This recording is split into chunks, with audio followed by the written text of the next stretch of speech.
안녕하세요, 구독자 여러분. 구독과 좋아요는 채널 운영에 큰 힘이 됩니다. 안녕하세요. 저는 그림책에 그림을 그리거나 웹툰 어시스트 1등으로 생계를 꾸려나가고 있는 30대 초반의 여자입니다. 프리랜서나 다름없는 직업으로 일을 하다 보면 터무니없는 요구를 하면서 돈을 떼어먹으려 드는 사람들을 만날 때도 있어요. 큰 금액이 아닌 이상은 그러려니 하고 넘어가는 편이지만 정도가 너무 심하다 싶을 때는 어떻게든 복수를 해야만 직성이 풀리는 편이죠. 그런데 다른 사람도 아니고 저의 남편과 시어머니가 저를 등쳐먹고 있었다는 것을 얼마 전에야 알게 된 일이 있었습니다. 제 인생을 등쳐먹으려던 인간들을 버려주고 지긋지긋한 구속에서 벗어나게 된 사연에 대해 얘기를 해볼까 합니다. 자기야, 의사 말 들어보니까 엄마 지금 사경을 헤매신다고 하거든? 병원에 가보고 싶은데 나 혼자 엄마 보러 갈 엄두가 나지 않아서 그래. 그러니까 당신한테 부탁 좀 할게. 나 좀 데리러 빨리 와주라. 나 지금 친구들이랑 술 마시고 있다니까? 오랜만에 만난 친구들이랑 술자리 있다고 미리부터 말했잖아. 술은 아직 안 마셨잖아. 그리고 자기도 엄마랑 많이 친하잖아. 요양보호사 중에 자기가 제일 착하고 성실하다고 매일같이 칭찬해주던 사람이 우리 엄마야. 곧 돌아가실지도 모른다고 하는데 얼굴 한번 안 보려는 건 너무하지 않아? 일하다가 오랜만에 가지는 휴식이잖니. 이해 좀 해주라. 그리고 장모님 똥오 좀 치워드리면서 자주 봐와서 아는데 이렇게 쉽게 가실 분 아니셔. 의사가 곧 돌아가실지도 모른다고 말했다니까? 엄마까지 죽으면 이제 나 세상에 혼자인데 그런 상황을 나 혼자 맞이하라는 거야? 부탁이니까 친구들한테 얘기하고 제발 나랑 같이 병원 좀 가자. 요양병원 위치 자기랑 나 있는 곳에서 그렇게 멀지도 않잖아. 응? 아, 진짜 힘들게 하네. 장모님 요양병원에 가셨고 이제는 내 담당도 아니잖아. 그리고 사경 헤매시는 건 이제까지 자주 그랬었고 그 얘기만 이번까지 치면 5번인가 되지 않았나? 매번 같이 가줬으면 됐지. 좀 본격적으로 놀아볼라니까 이 야단이네? 나 정말 힘들어서 그래. 마음이 너무 힘들고 고단해서 제발 부탁 좀 하자. 응? 자기 차 몰고 가면서 술도 안 마신다고 분명 약속했잖아. 아님, 설마 술 마셔놓고 거짓말하는 거야? 에헤이, 아무리 음주운전 전력이 있어도 그렇지. 사람을 의심하면 쓰나? 알겠어. 알겠으니까 일단 좀 두고 봐. 친구들이랑 얘기 좀 해보고, 그러고 갈지 말지 좀 결정을 하든지 하게. 갈지 말지 결정을 하는 게 아니라 무조건 오라고. 나 자기랑 결혼한 거 엄마한테 잘해주는 모습에 반해서 그런 거였어. 그런데 자기가 이렇게 차갑고 이기적인 사람인 줄 알았으면 결혼 안 했다고. 솔직히 요양보호사로 일한답시고 일주일에 며칠 일하지도 않고 놀러만 다니는 사람이잖아. 엄마 문제로 20번은 넘게 불렀는데 막상 온 건 5번뿐인 거고. 아, 진짜 시끄럽네. 알겠어, 알겠다고. 이제는 하다 사람 노는 것까지도 잔소리야. 아휴, 세상에 남은 유일한 혈육인 엄마마저 폐암으로 인해 죽음을 맞이하게 되자 저는 정말이지 절망적인 마음에 남편에게 거의 생떼를 쓰다시피 했습니다. 하지만 아무리 기다려도 전화를 걸어도 남편은 오질 않았고 결국 저는 혼자 요양병원에 가서 임종을 맞이하는 엄마를 보게 되었는데요. 엄마의 죽음만으로도 가슴이 먹먹해지고 찢어지는 듯 마음이 괴로웠지만 절 기다리고 있는 절망적인 상황은 이것이 끝이 아니었습니다. 전화가 되지 않던 남편의 핸드폰으로 얼마 뒤에 연락이 오더니 병원 관계자라는 사람이 충격적인 소식을 들려준 것이었죠. 남편이 차를 몰고 가다가 트럭과 추돌하는 사고가 일어났다는 것이었습니다. 어머님, 지금 그이가 병원에 가 있다고 하네요. 저랑 같이 가보셔야 할 것 같아요. 아이고 세상에, 이게 무슨 일이다니. 우리 장남이 사고라니. 트럭이 웬 말이냔 말이다. 아이고.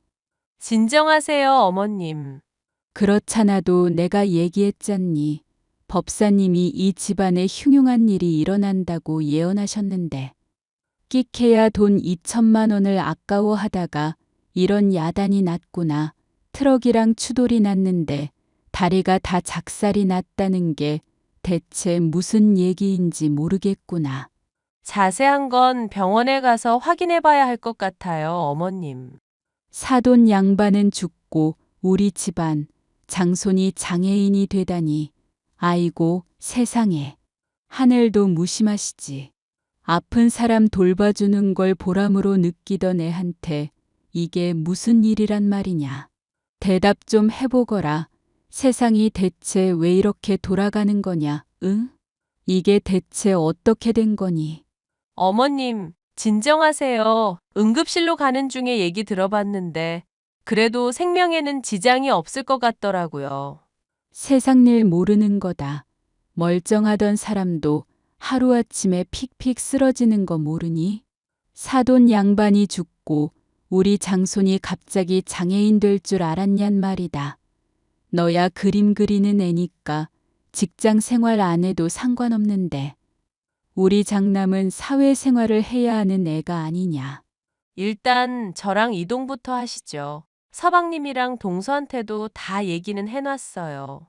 친구랑 놀면서 술 마신다던 애가 그 시간에 대체 왜 이동을 하고 있었던 건지도 모르겠다. 넌 뭐 아는 거 없니? 사실 엄마가 임종 앞두고 있다고 병원에서 연락을 받았거든요. 그래서 마음이 너무 힘들어서 남편한테 와달라고 부탁을 했거든요. 뭐, 그럼 이 야단이 난 게 다 너 때문이라는 거냐? 그이한테도 그렇고 어머님한테도 제가 정말 면목이 없어요. 아이고, 명 정해진 사람 때문에 우리 장남이 다리를 잃게 됐다는 거니? 네가 이 집안을 말아먹으려고 아주 작정을 했구나. 우리 애, 앞날 창창한 우리 장손. 내 아들 철수 어떻게 책임질 거니? 죄송해요, 어머님. 제가 이 일평생 동안 책임지고 꼭 갚을게요. 엄마가 돌아가신 마당에 남편까지 크게 다치고 다리가 하나 아예 날아가는 사고를 겪게 되자 충격은 정말이지 이루 말할 수 없을 정도였습니다. 그날로부터 저는 장애를 얻은 남편은 물론 시어머니에게까지 결코 지워지지 않을 양심의 가책을 품게 되었습니다. 만약 남편을 부르지 않았더라면, 빨리 와달라고 재촉하지 않았더라면 숱한 가정들로 스스로를 괴롭히는 나날이 계속되었죠. 어떤 때는 차라리 시어머니가 저를 막대해 주시는 게 마음이 편할 지경이었습니다. 너 지금 와서 당장 화장실 청소 좀 하거라. 김장도 100포기 정도 한 번에 해둘까 싶은데 그것도 거들고. 네, 어머님. 엄마, 집사람 그림 의뢰 쌓인 게 지금 3건 정도 돼서 바빠. 차라리 내가 가서 도울 테니까 집사람은 좀 쉬게 해줘. 철수 너 지금 무슨 소리를 하는 거냐. 장손이 어디 여자들 하는 부엌일에 나서니만이 하고 있어? 너 다리 잃고 변변한 요양보호사 일도 때려치우게 됐으니 이제 그것밖에 없다며? 이런 사소한 일에는 신경 쓰지 말고 공무원 공부나 열심히 해. 그래도 나 먹고 사는 건 집사람이 돈 벌어와서 그런 거잖아. 게다가 집사람은 그림 그리는 사람이라 손도 아껴 써야 하는 거 몰라? 내가 다리가 날아갔지. 손이 잘린 게 아니잖아. 그 불편한 다리로 여기까지 어떻게 온다는 거니? 화장실 청소는 어떻게 한다는 거고? 철수 너 지금 제정신으로 하는 소리냐? 여보, 그만해. 어머님, 제가 당장 갈게요. 동생 내외도 있는데 왜 이런 일을 꼭 집사람 시키는지 이해가 안 가서 그래. 내가 그래야 직성이 풀려서 그런다. 됐니? 너 다리 장애 만들었는데 이 정도도 못 부려 먹는다고 하면 세상 사람들이 다 비웃겠구나. 그리고 법사님도 이렇게 해야 업보를 털 수가 있다고 했어. 그러니까 잔소리 말고 내가 시키는 대로 따르게나 하거라. 나도 이제 몸 다 회복했고 장애인 된 상황도 적응했어. 엄마가 이럴수록 오히려 내 마음이 더 힘든 걸 왜 이해 못 해줘? 집사람 자꾸 괴롭히면서 이 문제를 상기시키는 것 좀 그만해. 자꾸 양심에 가책 건들지 말라고. 자기, 나 위해서 걱정해주는 건 고마운데 어머님이랑 너무 싸우지 않았으면 좋겠어. 그게 무슨 소리야? 엄마가 당신한테 괜히 심술 부리는 걸 참으라고? 김장이며 화장실 청소를 당신만 해야 한다는 법이 정해진 것도 아니잖아. 그리고 업보니 뭐니 하면서 대놓고 당신 괴롭히고 있는데 그걸 어떻게 참아? 이래야 내 마음이 편해서 그래. 차라리 어머님처럼 대놓고 말해주니까 오히려 좋다. 아버님도 그렇고 자기며 서방님까지. 사람들이 착해서 그런지 오히려 나 원망 안 하고 배려해주고 있잖아. 이런 상황에서 내가 조금이라도 죄책감 덜려면 차라리 일하는 게 좋아. 어머님 화장실 청소 도와드리고 김장까지 거 하면 되는 거지. 나 공무원 공부 시작하고부터 당신 여기저기서 일 계속 늘리고 있잖아. 웹툰 채색에 그림책 검수며 하는 일 한두 개가 아닌 것 같던데? 잠까지 쪼개가며 고생해놓고 엄마한테까지 휘둘릴 필요 없다니까? 그것도 내가 좋아해서 하는 거니까 너무 신경 쓰지 마. 자기도 필요한 일 있으면 나 편하게 부려먹고. 이미 충분히 고생하고 있는 사람인데 내가 어떻게 그래? 그래도 고마워. 덕분에 한편으로는 숨통이 트이는 것도 맞으니까. 내가 왜 고마운데? 고생하는 건 당신인데. 나 원망 안 하고. 그렇게 노는 거 좋아하던 사람이 친구들하고 만남도 죄다 끊었잖아. 사고 난 거 핑계로 놀러 다닐 수도 있었을 텐데. 그러지 않으니까 너무 고맙지. 사고가 난 이후에도 절 원망하지 않고 성숙한 모습을 보이며 미래까지 준비하는 남편. 장애를 갖게 되었지만 이로 인한 불편을 느끼지 못할 정도로 헌신해야겠다. 매일같이 다짐하는 저였습니다. 하지만 아무리 그러한 다짐을 하고 있다고 하더라도 시모의 무리한 요구는 나날이 수위를 높여가고 있어 점점 감당하기가 어려워지고 있었는데요. 나 내일 집 비울 테니까 와서 집이며 화장실이며 청소도 좀 해놓거라. 명절이라고 둘째도 올 텐데 집을 한번 대청소를 해야겠다 싶어서 그런다. 네, 어머님. 조만간 제가 방문을 한번 할게요. 제가 지금은 지방에 잠시 출장 온 상태라서요. 프리랜서라는 애가 출장은 무슨 출장이니? 계약건 때문에 담당자랑 얘기도 할 겸 취재도 할 겸 지방 내려온 상황이거든요. 그래서 여기서 이틀 정도 있다가 집에 가려고 마음 먹고 있었어요. 아니, 그럼 우리 철수 돌보는 건 누가 한단 말이니? 너 이러고 있는 동안 철수가 혼자서 낑낑거리면서 밥도 차려 먹어야 한다는 거냐? 그이 친구들도 집에 놀러 온다고 했고 음식이야 배달로 시켜 먹는다고 하더라고요. 별 문제 없지 않을까 싶은데요. 그러니까 네가 기본이 안 되어 있다는 거다. 법사님께서 액대마라고 할 때도 돈 아깝다고 안 보태더니 이 난리를 겪은 거 아니냐. 시모 말 좀 들으라고 사정사정을 해도 쳐듣지도 않고 또 누구 다리가 하나 절단 나야만 말을 들을 거니? 어머님, 무슨 말씀을 그렇게 하세요? 마리 씨가 된다잖아요. 네가 지금 시모한테 말 트집을 잡는 거냐. 마리 씨가 되고 자시고 간에 네 태도부터 바로잡으라는 얘기다. 태도부터. 너야 집 떠나서 혼자 여기저기 여행 온 기분 내면 좋겠지. 퍽이나 즐겁겠지. 그런데 우리 철수는 다리 하나 날아가서 제대로 걸어 다니지도 못하는데 여행을 즐길 마음이 생기디. 그이도 저 며칠 더 있는 거에 동의했어요, 어머님. 제가 오히려 일찍 가면 친구들이랑 오래간만에 만나는 것도 지장 생길 테고요. 집 어질러도 되니까 편하게 쉬라고 말해두고 와서 그이가 정말 좋아했는데요. 내가 너였으면 다리 다친 애가 걱정돼서라도 어떻게든 짬내서 들여다봤겠다. 아님 출장인지 뭔지 후딱 처리하고 일찍 돌아갔겠지. 하여튼 넌 왜 이렇게 애가 이기적인지 모르겠구나. 청소고 나발이고 다 때려치우거라. 됐으니까 나 혼자 하다가 앓고 죽고 말지. 죄송해요, 어머님. 뭐 너도 돈 벌려고 하는 거니까 내가 어느 정도는 이해한다. 하지만 돈이든 사람이든 다 때가 있는 법이야. 그리고 자리를 비우거나 못하게 되면 말로만 때우지 말고 성의를 보여야 하는 법이고. 내 마침 코트가 하나 필요한 것 같은데 선물해주고 싶은 마음이 있으면 용돈 좀 붙여보든지. 그렇잖아도 어머님 생일 곧 다가오고 있잖아요. 그럼 그것까지 묶어서 선물로 드리면 될까요? 무슨 헛소리를 하는 거니? 생일 선물은 생일 선물이고 성의를 보이는 건 성의를 보이는 거지.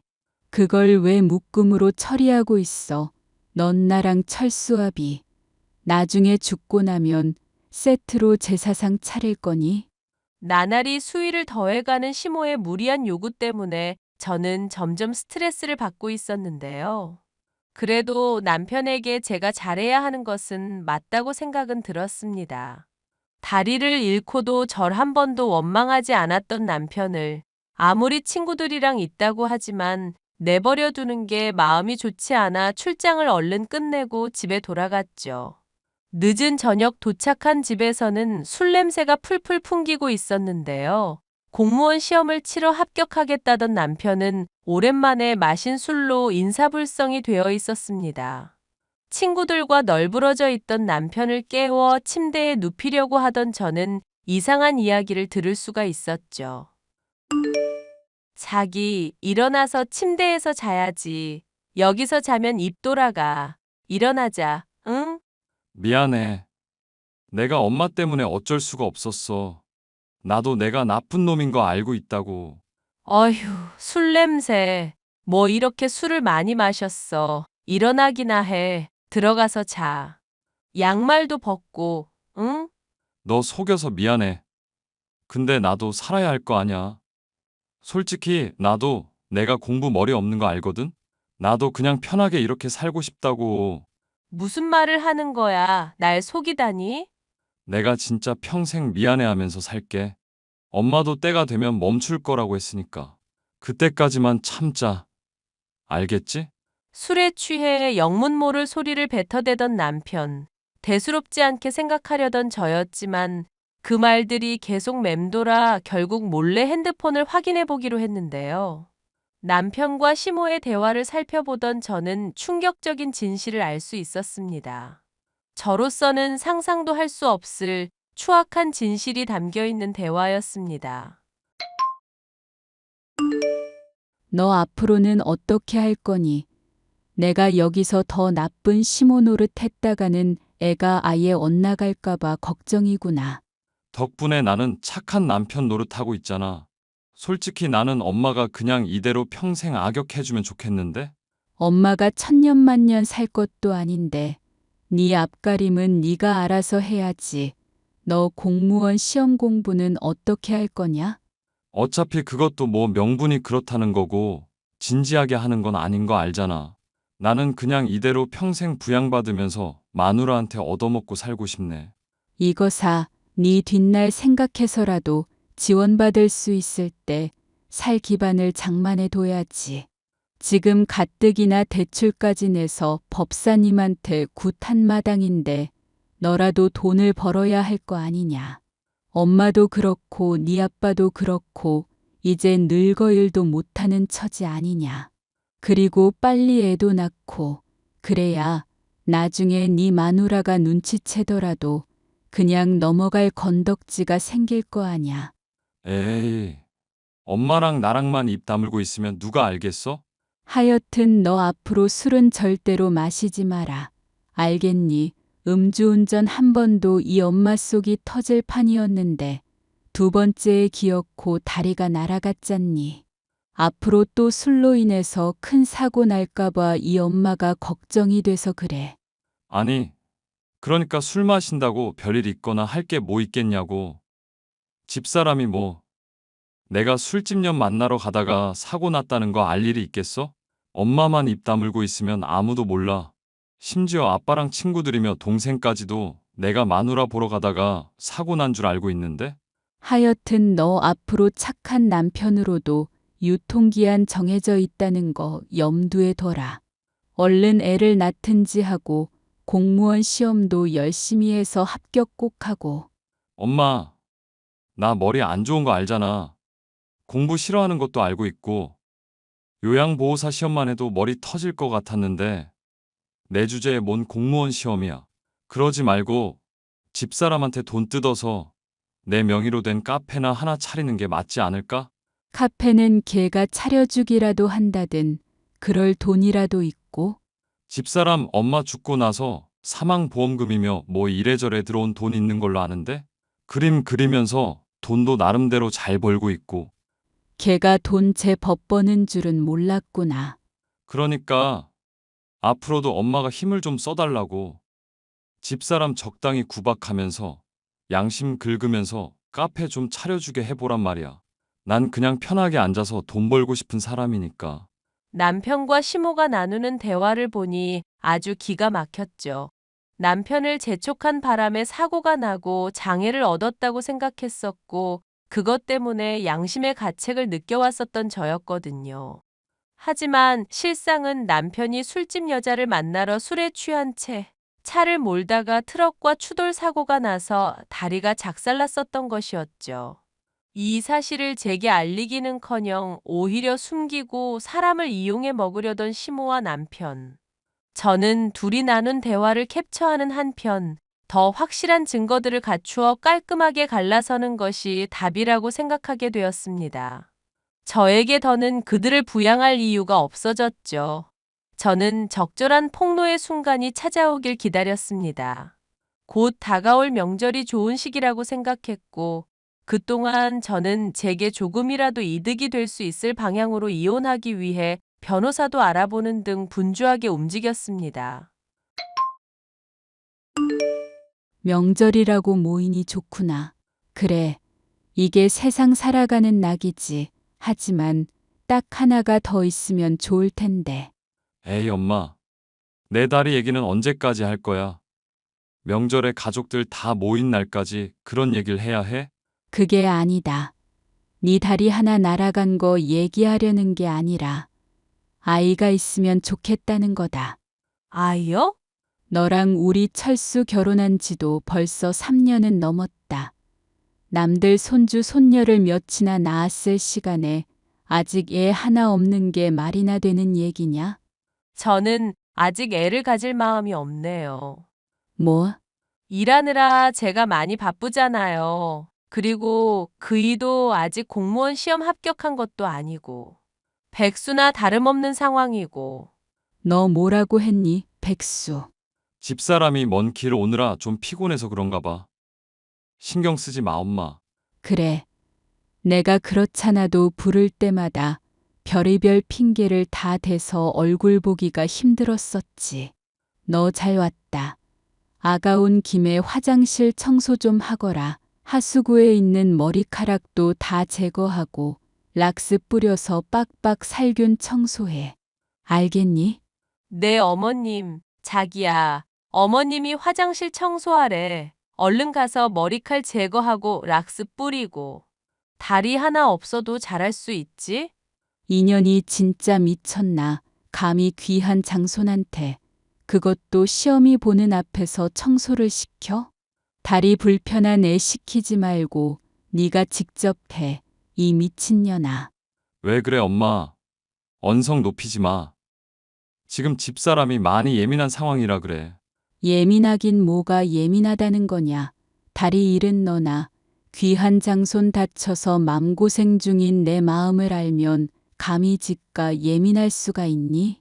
너 당장 화장실 가서 다 치워놓거라. 당장 청소해.